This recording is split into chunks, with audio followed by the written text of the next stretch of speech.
Uzdil PHP dərsidəki 31-ci qism MySQL sallaq uçurunu şərtlik ifadə arqılıq göstəriş. Sallaq uçurunu şərtlik ifadə arqılıq göstəriş üçün select cümləsiga where tarmaq cümləsini qoşumuz. Zat SQL buyruqları hərflərinin çoğ kiçik yazılışını səzgürəməz. Şuna where bilan where'ninki çoğ kiçik yazılışınki qiyməti oxşaş. Amma aldakı başqa SQL buyruq cümlələri nisbətən müşxil zat küçükə ega.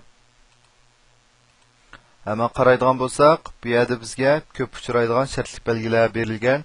Bular tanglik belgisi, tangsizlik belgisi, cho'nglik belgisi, kichiklik belgisi, cho'ng yoki tang, kichik yoki tang, ondan keyin ama between deganimiz ma'lum doirasida, like deganimiz maskildigan uchurni izlash, ya'ni bu izlash buyrug'ininki SQL jumlasiga qarata like ni ishlatsak, muvofiq.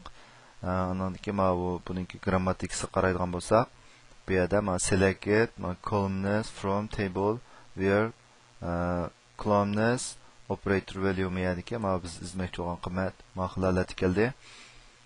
Buningki meyadiki oxirgi buyruqqa qaraydigan bo'lsak, masalan, bu person'dagi barliq uchurlarni ko'rsat. Qanday havolasida, ya'ni where degan qayer deb ma'nosi bor inglizcha.